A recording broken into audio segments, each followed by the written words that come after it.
दोस्तों, क्या आपको पता है कि मेल यानी कि जो पुरुष होते हैं वो महिलाओं की तुलना में 2 गुना ज्यादा झूठ बोलते हैं। और आप शायद ये भी नहीं जानते होंगे कि फीमेल यानी कि महिलाएं जूते चप्पल बहुत ज्यादा खरीदती है, लेकिन उनमें से केवल 40% चप्पल ही वो पहन पाती है। और दोस्तों, साइकोलॉजी कहती है कि लड़कों को चैलेंज बहुत ज्यादा पसंद होते हैं और जो काम डिफिकल्ट होता है उसे करने में लड़कों को बहुत ज्यादा मजा आता है। And it's really amazing. तो दोस्तों, आज मैं आपको बताने वाला हूं 10 ऐसे अमेजिंग मजेदार साइकोलॉजिकल फैक्ट जिसे सुनने के बाद आपका एक ही रिएक्शन होगा कि वाओ, इट्स अमेजिंग। सो बिना किसी देरी के लेट्स बिगिन। Fact number 10। दोस्तों, ह्यूमन साइकोलॉजी के अनुसार मैक्सिमम लड़के किसी विशेष टेस्ट में ज्यादा स्कोर करने में लड़कियों से आगे होते हैं, जबकि लड़कियां अधिकतर क्लास ग्रेड में आगे होती है। यानी दोस्तों, सिंपल लैंग्वेज में कहे तो लड़के कक्षा में रिकॉर्ड बनाने में आगे होते हैं, जैसे कि किसी सब्जेक्ट में पूरे में से पूरे मार्क्स लाना, जैसे कि 100 में से 100, और कुछ सब्जेक्ट में एवरेज मार्क्स लाना, जबकि लड़कियां सभी सब्जेक्ट में एवरेज से ऊपर मार्क्स लाकर क्लास में टॉप कर जाती है और इसीलिए वो क्लास ग्रेडिंग में लड़कों से आगे होती है।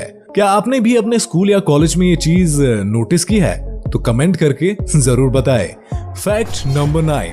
लड़कों और लड़कियों से रिलेटेड एक साइकोलॉजिकल स्टडीज में पाया गया कि ज्यादातर लड़के अपनी क्रश या जिससे वो अंदर ही अंदर बहुत ज्यादा प्यार करते हैं ना, तो उससे जब वो बात करते हैं तो अपनी आवाज को नॉर्मल के कंप्रेशन में 30 से 40% कम कर देते हैं, या कह सकते हैं कि सॉफ्टली या बिल्कुल नरमी के साथ और धीरे धीरे बात करते हैं। तो दोस्तों, इसके पीछे का साइकोलॉजिकल रीजन तो आप जानते हैं, यानी कि वो उस टाइम ये नहीं चाहते कि लड़की अनकंफर्टेबल फील करे या उससे बात करना छोड़कर वहां से चली जाए, यानी कि वो उसके साथ ज्यादा से ज्यादा टाइम स्पेंड करना चाहते हैं। और कौन नहीं चाहता। Fact number 8। दोस्तों, क्या आप बता सकते हैं कि जब लड़के और लड़की का आपस में ब्रेकअप होता है तो दोनों में से सबसे ज्यादा दुखी यानी कि प्रभावित कौन होता है? किसके अंदर सबसे ज्यादा दुख होता है? तो चलो देखते हैं कि साइकोलॉजी इसके बारे में क्या कहती है। दोस्तों, साइकोलॉजी का इस बारे में कहना है कि ब्रेकअप के वक्त लड़के पर इमोशनली ज्यादा फर्क पड़ता है। लड़के लड़कियों की तुलना में भावनात्मक रूप से ज्यादा प्रभावित होते हैं। इसका मतलब ये नहीं कि लड़कियों को कोई फर्क नहीं पड़ता, बल्कि ब्रेकअप का जो असर होता है वो कुछ दिनों तक दोनों पर ही बना रहता है। लेकिन लड़कियों को लड़कों की तुलना में अंदर से कम दुख होता है, यानी कि इसका कम असर पड़ता है। तो बढ़ते हैं आगे। Fact number 7। साइकोलॉजी के एक अध्ययन के मुताबिक पुरुष जो होते हैं वो लड़कियों की तुलना में ड्राइविंग करते समय आसानी से दूसरे काम कर पाते हैं, या कह सकते हैं कि दूसरी कोई एक्टिविटीज बिना डिस्टर्ब हुए कर सकते हैं, जबकि लड़कियां ड्राइविंग करते समय एकदम ध्यान से केवल ड्राइविंग पर ही फोकस करती है और दूसरी एक्टिविटीज नहीं करती। जैसे पुरुष ड्राइविंग करते समय बहुत कुछ खा लेते हैं, मोबाइल पर बात कर लेते हैं और साथ ही पूरी स्पीड के साथ, पूरी सेफ्टी के साथ ड्राइविंग भी कर लेते हैं, जबकि ज्यादातर महिलाएं ये करने में थोड़ा अनकंफर्टेबल फील करती है, जो कि सेफ भी है। और आगे है फैक्ट नंबर 6। दोस्तों, साइकोलॉजी के एक रिपोर्ट के अनुसार ज्यादातर पुरुष जो किसी महिला से पहली बार या शुरू के कुछ दिन मिलते हैं तो वो उन दिनों में महिला का इंटरेस्ट यानी कि उसे किस में ज्यादा रुचि है उस लेवल को नहीं पहचान पाते। यानी कि दोस्तों, सिंपल लैंग्वेज में कहे तो पुरुष अक्सर ये नहीं जान पाते कि सामने वाली महिला का इंटरेस्ट सबसे ज्यादा किसमें है या उसकी रुचि किसमें है। वो महिला ऐसी कौन सी चीज है जिसे सबसे ज्यादा पसंद करती है, और इस चीज को पहचानने में पुरुष को ज्यादा टाइम लगता है। हाँ, मगर अगर कोई महिला खुद ही अपने बारे में बता दे तो वो बिल्कुल अलग बात है, लेकिन बहुत कम पुरुष होते हैं जो ये बात अपने आप ही जान पाते हैं। आगे बढ़ते हैं। Fact number 5।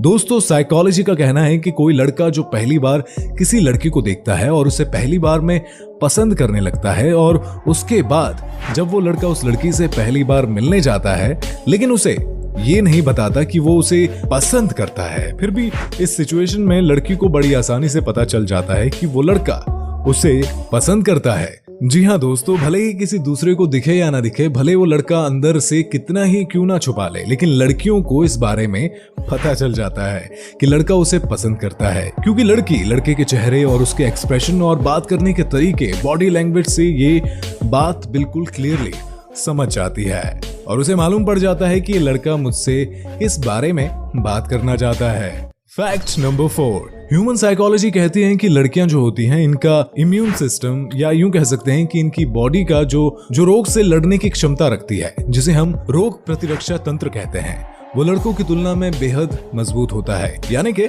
लड़कों के कंपैरिजन में वो मोटे मोटे रोग, वायरल और बैक्टीरियल इन्फेक्शन से कम संक्रमित होती है, जबकि लड़के आमतौर पर ज्यादा संक्रमित होते हैं। यानी एवरेज लड़कों की रोग प्रतिरक्षा तंत्र लड़कियों की तुलना में थोड़ा वीक होता है। और इसीलिए आपने देखा होगा कि लड़कों को कई बार घर में बार बार फीवर हो जाता है या जुकाम हो जाता है, लेकिन जबकि लड़कियों में आमतौर पर ऐसा बिल्कुल कम देखने को मिलता है। और आगे है फैक्ट नंबर 3। दोस्तों, क्या आप ये बता सकते हैं कि सबसे ज्यादा दर्द पुरुष को होता है या महिलाओं को? अगर बात करें पेन या दर्द की, तो महिलाओं को पुरुषों की तुलना में ज्यादा दर्द होता है। जी हाँ दोस्तों, यहाँ पर बात हो रही है फिजिकल पेन की, लेकिन शारीरिक दर्द को सहन करने में जो क्षमता होती है वो महिलाओं में ज्यादा होती है। और हाल ही में एक रिपोर्ट के अकॉर्डिंग पुरुष महिलाओं की तुलना में दर्द के प्रति ज्यादा संवेदनशील होते हैं। यानी अगर उन्हें थोड़ा सा भी दर्द होता है तो वो परेशान हो उठते हैं, जबकि महिलाएं दर्द के प्रति कम सेंसिटिव होती है, क्योंकि उनमें दर्द सहने की शक्ति ज्यादा होती है। इसीलिए इस बात पर हमारी माँ और बहनों को एक सल्यूट तो बनता ही है। क्यों? बिल्कुल सही बात है ना। Fact number 2। दोस्तों, आपने आजकल की सोसाइटी में अक्सर ये तो सुना ही होगा कि लड़के रोते नहीं हैं, लड़कियां ज्यादा रोती है। क्या यार लड़कियों की तरह रो रहा है? ये बातें तो हमें बचपन से सुनने को मिलती है और आपने भी जरूर सुनी होगी, लेकिन साइकोलॉजी के अकॉर्डिंग ऐसा नहीं है। लड़कियां जन्म से ही ऐसी नहीं होती, बल्कि जब वो बचपन से धीरे धीरे बड़ी हो रही होती हैं तो उनके आसपास के लोग या कह सकते हैं कि उनकी सराउंडिंग डिसाइड करती है कि वो कैसी बनेगी। और लड़के और लड़कियों के मन में हमेशा बचपन से ही ये डाल दिया जाता है कि उन्हें इस तरह से रहना है। अगर कोई लड़का है तो उन्हें यह समझाया जाता है कि वो स्ट्रांग है, उसे किसी भी बात से कोई फर्क नहीं पड़ता, उसे चोट से दर्द नहीं होती। ये सारी चीजें सिखाई जाती है तो दिमाग में वही भर दिया जाता है। और इसीलिए लड़कियों को यह कहा जाता है कि लड़कियां ज्यादा रोती है और लड़के बिल्कुल नहीं रोते हैं। ऑल ओवर कहे तो लड़कियों के माइंड की कंडीशन इस प्रकार हो जाती है कि वो ज्यादा रोती है और लड़के नहीं रोते हैं। एंड फाइनली आगे बढ़ते हैं फैक्ट नंबर 1। दोस्तों, महिलाओं का केयरिंग एटीट्यूड, यानी कि वो जिस तरह से केयर करती है या जिस तरह से वो देखभाल करती है, उसका कोई जवाब ही नहीं है। यानी कि फीमेल किसी का केयर करती है तो बहुत अच्छे से करती है। और आपको पता ही है कि सामने वाले इंसान की वो छोटी से छोटी चीजों का भी ख्याल रखती है। लेकिन साइकोलॉजी का कहना है कि यही केयर कई बार हस्बैंड को फैटी यानी कि मोटा बना सकती है। दरअसल कुछ स्टडी में देखा गया है कि शादी के बाद बहुत से मेल यानी कि पुरुष मोटे हो जाते हैं। दोस्तों, इसके पीछे का रीजन अगर हम इसके बारे में बात करें तो रीजन 2 हो सकते हैं, जिसकी वजह से ये संभावना ज्यादा हो जाती है।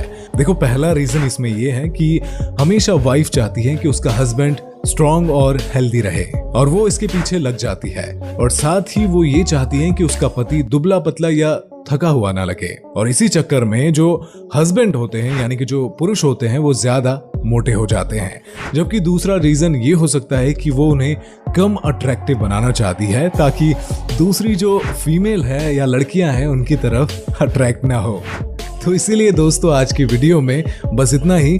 आपको कौन सा फैक्ट सबसे ज्यादा अमेजिंग लगा या मजेदार लगा, आप हमें कमेंट करके जरूर बता सकते हैं। और साथ ही इस वीडियो को लाइक जरूर करें और चैनल पर नए हैं तो चैनल को सब्सक्राइब करके बेल आइकन भी दबा दें। तो चलिए दोस्तों, मिलते हैं अगली वीडियो में। तब तक के लिए goodbye and take care.